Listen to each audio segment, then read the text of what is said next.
Good news, everybody. We got a new trashy reality TV show to watch. That's right.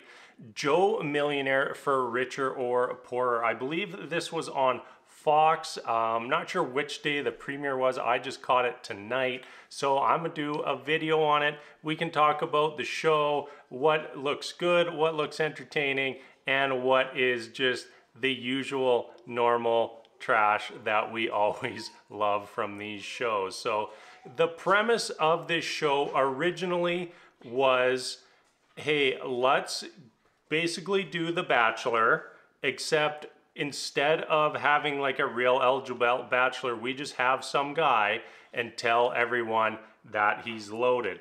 There's a twist on that premise this year, and that is that we have two bachelors. One is a millionaire and the other is just a dude.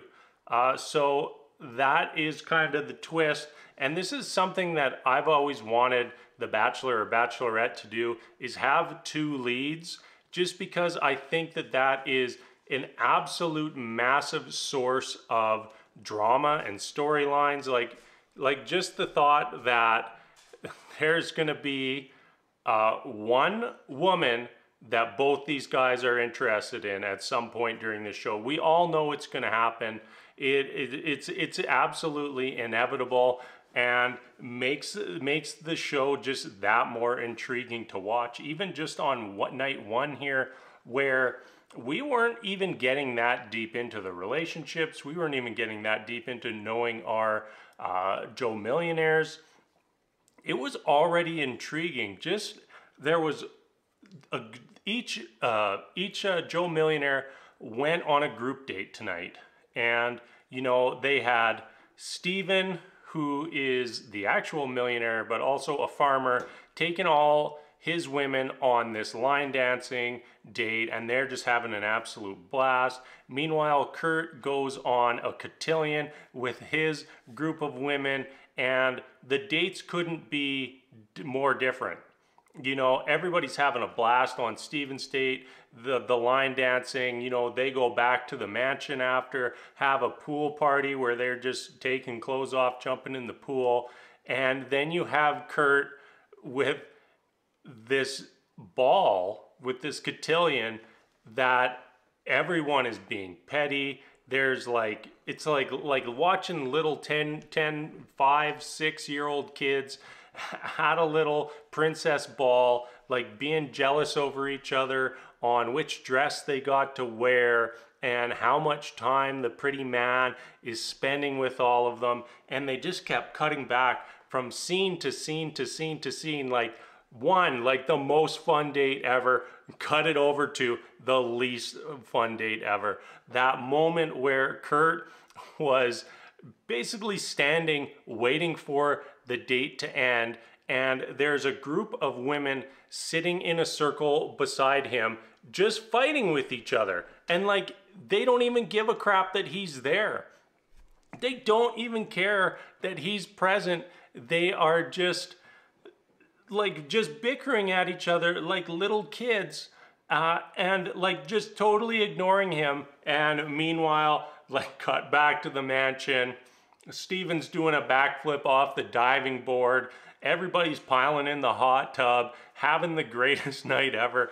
Absolutely amazing. So I jumped ahead a little bit there, but let's take a minute to talk about our Joe Millionaires. So we have Kurt, who is not the millionaire. He's just the Joe, and he's still a pretty eligible bachelor in my opinion. Like, he owns his own company. He's a general contractor. Seems like he does all right for himself. So like, even though he's like the gotcha for the season, like, oh, you picked the guy who's not a millionaire, you're an idiot. He's still a pretty good catch, and on top of that, very good looking man.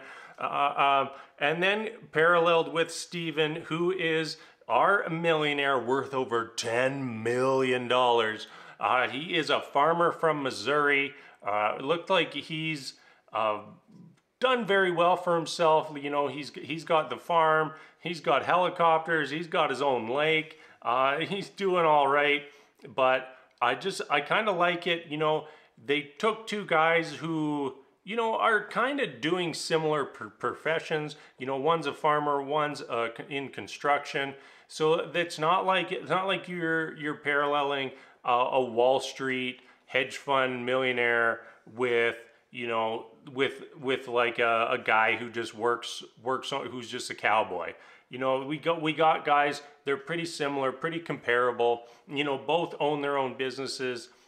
So even taking the money out of it, I'm already loving it. On our women, definitely a mixed bag. I would say probably about half-ish. Seem like they have very good careers for themselves, you know, maybe a little bit older than that, like 20 to 21, 22 age, that always brings the drama on these shows. And I like seeing that, you know, that it's not just influencer.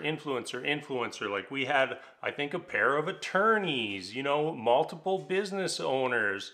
I don't remember what else, but, you know, I like seeing that. Like we have women who, you know, in their own right could be eligible as these Joette Bachelor, like what do you even call the opposite of a Joe Millionaire?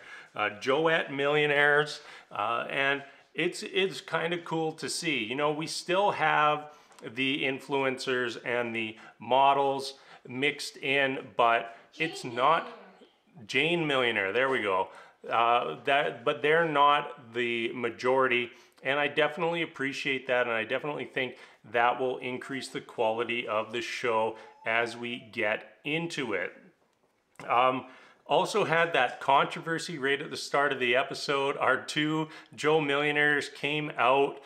They looked down at the women, and immediately the millionaire, Steven, recognizes one of them. They said they matched on Hinge, they follow each other on Instagram, and that she definitely knows who he was. And it was kind of interesting because she immediately like turned around to somebody else and was like, I know that guy.